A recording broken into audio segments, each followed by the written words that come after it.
Coucou les amis, j'espère que vous allez tous très très bien. Eh bien aujourd'hui, nous ne sommes pas en cuisine, vous le voyez, on est dans la serre. La serre, c'est la fin de la saison, hein. En même temps, on est mi-novembre, hein, donc c'est un petit peu normal. On a mangé, je crois, nos dernières tomates hier. Manger des tomates jusqu'à la mi-novembre, c'est quand même que du bonheur. Ça, on ne l'obtient que parce qu'on est sous serre, hein. Sinon, il y a longtemps que nos tomates auraient attrapé le mildiou. Aujourd'hui, on ne va pas parler des tomates, on va parler de mes magnifiques courges. Vous les voyez ici, mes courges Lufa. J'en ai souvent parlé dans les vidéos, mais je ne leur ai jamais consacré un sujet complet. Eh bien, aujourd'hui, on va remédier à ça parce qu'elles le méritent, ces courges.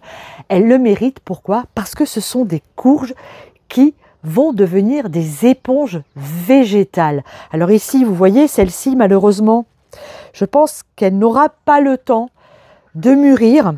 Ici, vous voyez, on en a une autre qui a un stade de maturité plus avancé, mais je pense qu'elle n'aura pas non plus le temps de mûrir. C'est très dommage parce qu'elles étaient magnifiques.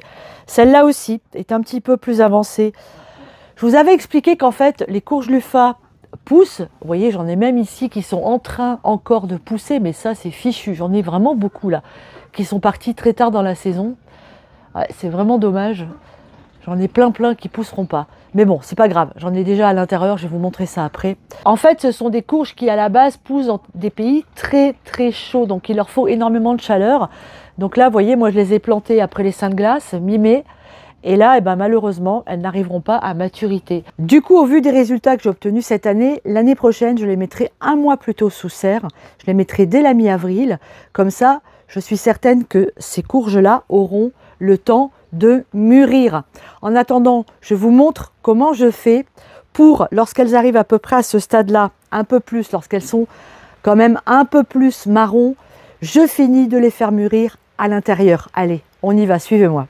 On va se dépêcher parce que là, il pleut, hein. C'est l'automne. On est en Bretagne, il serait quand même fort étonnant de ne pas avoir de pluie. Mais enfin, en même temps, on a eu un très bel début d'automne, hein. Je ne sais pas comment c'est chez vous, mais nous, on a eu vraiment un très joli temps jusqu'à présent. On a été très gâtés. Je fais attention, je mets les pieds, pas me casser la binette.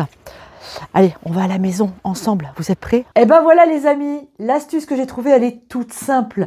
Je fais sécher mes courges ici, dans le coin de la cheminée, au pied du poêle à bois. Et ça marche très bien. J'y mets également d'ailleurs des herbes aromatiques. Ça sèche très vite. C'est formidable. Comme quoi, un poêle à bois peut avoir beaucoup d'utilité pour des tas de choses différentes. Alors regardez-les, ces courges-là. Elles sont en train de sécher. Elles sont très belles. J'espère que j'obtiendrai avec de très belles éponges. Je vous montre maintenant comment j'ai fait pour, une fois séchée, récupérer la courge et en faire des éponges végétales. Eh bien, c'est tout simple. Une fois que notre courge est bien sèche, regardez, vous allez venir la dépouiller de sa peau. Ça s'enlève tout seul à la main. C'est très fibreux. Vous voyez, ça se décolle parfaitement bien. C'est super facile à faire. C'est même plutôt agréable et rigolo. Une fois que notre courge est épluchée, on vient récupérer les graines. Alors là, c'est très simple. On vient tapoter sur la courge.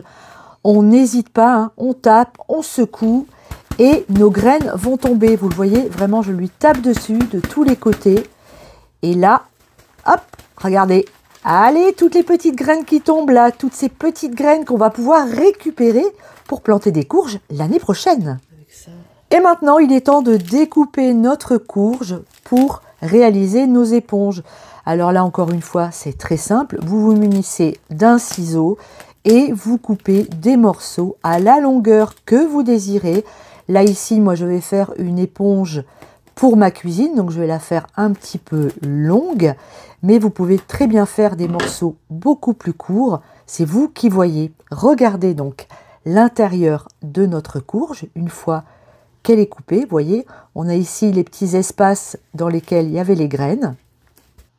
Et voilà les amis, je viens de mettre un petit morceau de corde en haut de mon morceau de courge. Je l'ai passé avec une aiguille à coudre. Et comme ça, je peux le suspendre sur mon évier. Ça, c'est mon éponge de vaisselle. Ici, nos graines. Vous voyez, on va trier, on va garder toutes celles qui sont bien noires. Et voilà, nos morceaux de courge qui sont coupés et qui sont prêts à être utilisés en éponge végétale. C'est beau en plus, hein, c'est vraiment super, super sympa.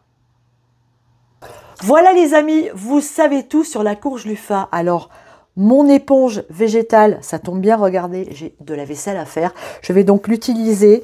Ça marche vraiment très très bien. C'est en même temps une éponge douce et en même temps une éponge abrasive. C'est formidable.